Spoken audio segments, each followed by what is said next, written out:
actually is something I just want to talk about. I went for work Christmas thing. We went up to the Pabst Theater up in Milwaukee, and we saw a Christmas Carol, and it was awesome. I haven't been to see a play in a long time, but it was a lot of fun. And you kind of forget how dark that show really is until you watch it, Mhm. and how kind of messed up it really is. Because I was as I was watching, there's a whole scene where Scrooge is in school, and and one of his friends is like, "Oh, you can come home with me for Christmas." He's like, "Oh no, my daddy won't like that. He'll hit me and all that." And I was like, "Hold on a second."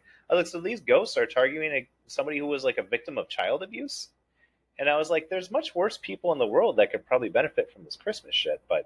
Uh, but for some reason, they go after Scrooge, and I was like, I feel like it's kind of undeserved. Like the guy just kind of wanted to be left alone, and he's like, "Dude, I've had enough of your stuff. Like, I just kind of want to do my own thing. I don't really like Christmas." But it's like, hey, you know what? We're gonna make you like Christmas. Um, it was. But as I was sitting there, I was like thinking about it, and I was like, okay, interesting. And you don't see it as much in the Muppets adaptation. They don't really talk about the child abuse in there. Um, but it was it was something. And but I will say, even though I was thinking about that, the play was excellent. And if you live in the area, go up check it out. It's really good. It's running through next week.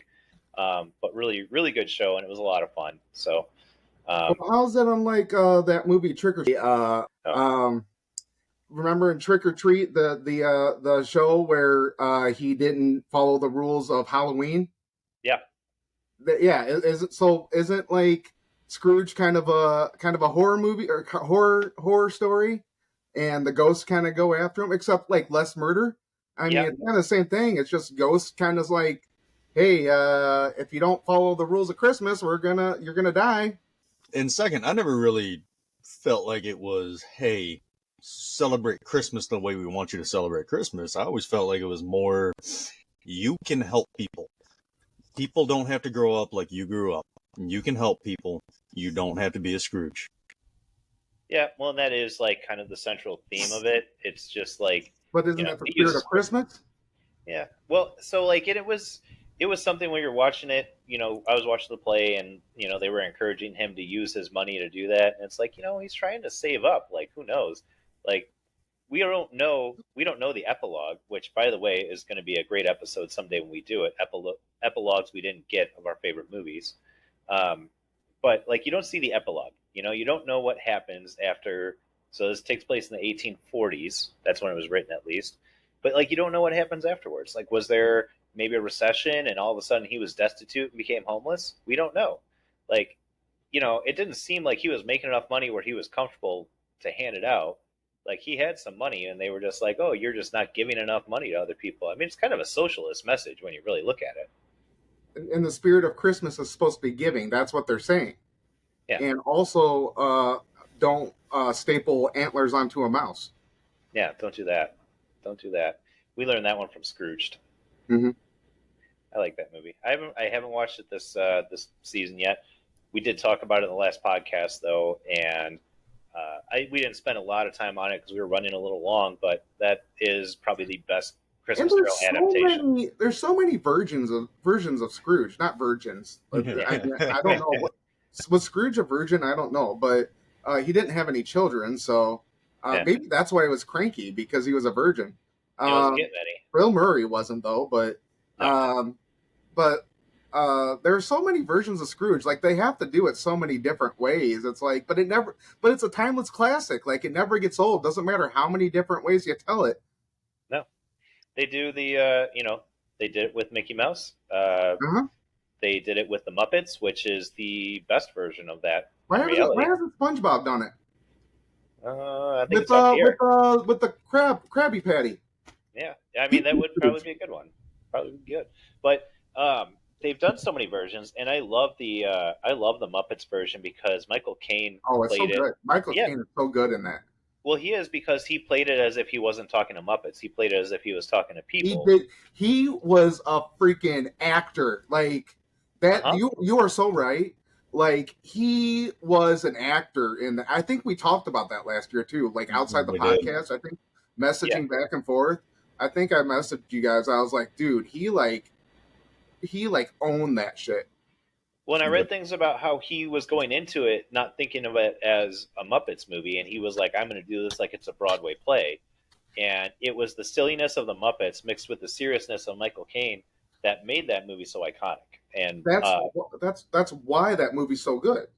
yes, yes, and I plan to watch it with Reagan soon because I've been trying to get her into the Muppets. Oh She yeah, doesn't quite care yet, but I've had her watching the Muppet Show.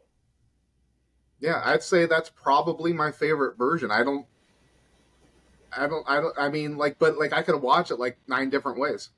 Do you ever see the one? You ever watch Cinema Sins on YouTube? Yeah, Yeah. yeah, absolutely. If you ever watch the one with the Muppets, they basically talk about how they don't. They're like, we can't even really badmouth this movie, but we're going to because we have to because it's our show. But like everything they talk about in there is like they really don't have much to say about it. It was so good, It is. Yep. you know. Yeah. And I think that was probably the first version of that story that I ever saw. Yeah. And they have a Netflix. My daughter was talking about it today. They have that new Netflix one, the newer one, like the 3D version, and it's freaking weird. Hmm. You see that one? No. It's really creepy. Oh, that's the one Yeah, where Jim Carrey is Yeah, it's a Scrooge. Jim Carrey. I think Oh, Yeah. it's really weird. Yeah, No. it- I think it's a different one. I think it's a they different. had they had a Jim Carrey one though. They had They a Jim did. Carrey one. No, there's a new one on Netflix that came out last year, and it's really weird. Okay, Okay. I don't know. I'll have It to just look that looks like the animation's really weird. Because the Jim Yeah. Carrey Like, one was Purple kind Like, of they're like- Polar Express, Uncanny Yeah. Valley sort of thing. Yeah, Right. Yeah, and and again, there's been so many adaptations of it, and you've seen it in so many different things. The real Ghostbusters, the cartoon, which was did it. oh my god. Do you remember that Fantastic. one? Fantastic cartoon. Yeah. You know how many times I watched the episode Rosebud of the Real Ghostbusters? That's a good Wore out that VHS. I have Yeah. the VHS of Rosebud. It was a sled, and I watched that so many times. I wore that shit out. It was like the Real Ghostbusters is cinema. Yeah. Cinema. Well, and they go into in that one where they do the whole Christmas Carol thing. It was interesting because like basically somebody's being haunted by like the three ghosts, but they're like more menacing and stuff, and the Mhm. Ghostbusters have to stop them. So they catch the ghosts of Christmas past, Christmas present, and Christmas future, and it sticks in my head. I remember it. It's so fucking great. And the Real Ghostbusters was such an awesome show.